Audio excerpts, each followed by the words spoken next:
Hello everyone, আজকের ক্লাসে তোমাদের সকলকে স্বাগত জানাই। আজ আমি বাংলা থেকে সংস্কৃত অনুবাদ নিয়ে আলোচনা করব। সংস্কৃত অনুবাদের একটা খুব গুরুত্বপূর্ণ নিয়ম নিয়ে আলোচনা করব। তো আজকে কি কি অনুবাদগুলো আছে দেখো। 100টি গরু ঘাস খাচ্ছে, শত শত গরু ঘাস খাচ্ছে, 100টি ফল আনো, 1000টি ফুল আমাকে দাও। এই অনুবাদগুলো করব। আর এই অনুবাদ করতে গেলে কোন শব্দটি কোন শব্দরূপের মতো হবে তা আলোচনা করব। তাছাড়া কোন নিয়মটি এখানে প্রযোজ্য সেটাও বলবো। দেখো এখানে অনুবাদটি আছে কি, 100টি গরু ঘাস খাচ্ছে। এখানে খাচ্ছে এটা হচ্ছে ক্রিয়াপদ। এখানে ভক্স ধাতু, এটা চূড়াদিগণীয় ধাতু। কেমন রূপ হয়? ভক্ষয়তি, ভক্ষয়ত, ভক্ষয়ন্তী। ভক্ষয়ন্তী হয়েছে কেন না 100টি গরু বহুবচন বোঝাচ্ছে, প্রথম পুরুষ বহুবচন। গো শব্দ, গরু হচ্ছে গো শব্দ। কেমন রূপ হয়? গো গাবো গাবো, এইভাবে রূপ হয়। গাবো বহুবচনে গাবো। তাই প্রথম পুরুষ বহুবচনে যেহেতু কর্তা হয়েছে, তাই তার ক্রিয়াপদটি হবে প্রথম পুরুষ বহুবচন। তাই ভক্ষয়ন্তী।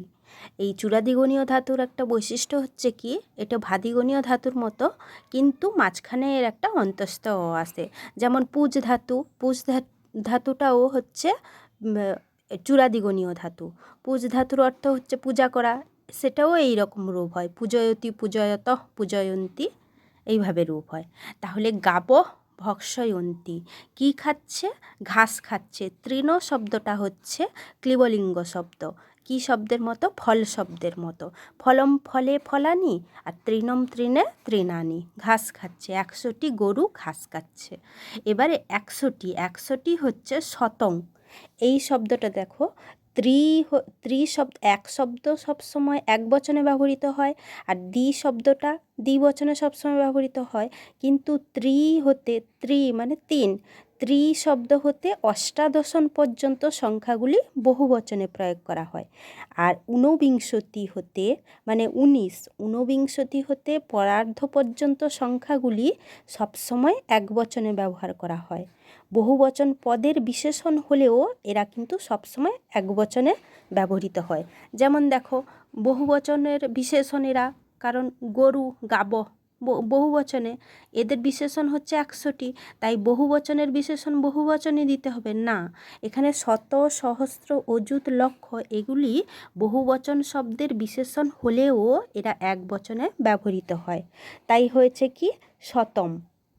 শত, সহস্র, লক্ষ, অযুত এই সমস্ত শব্দগুলি অকারান্ত শব্দ আর ক্লিবলিঙ্গ শব্দ। কোন শব্দের ন্যায়? ফল শব্দের ন্যায়।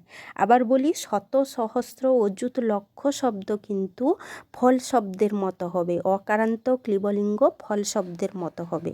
তাই হয়েছে শতং গাব তৃণানি ভক্ষয়ন্তী। এরপরেটা দেখো, শত শত গরু ঘাস খাচ্ছে।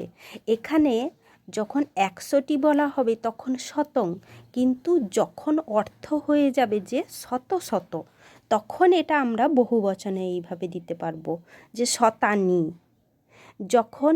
আবার বলি, যখন 100টি বলা হবে তখন শতং, কিন্তু এটা যখন শত শত বা হাজার হাজার, অযুত এইভাবে দুভাবে ব্যবহার করা হবে, তখন এরা বহুবচনে ব্যবহৃত হবে। শতানি, হাজার হাজার বললে সহস্রানি, এইভাবে। তাহলে শত শত গরু ঘাস খাচ্ছে।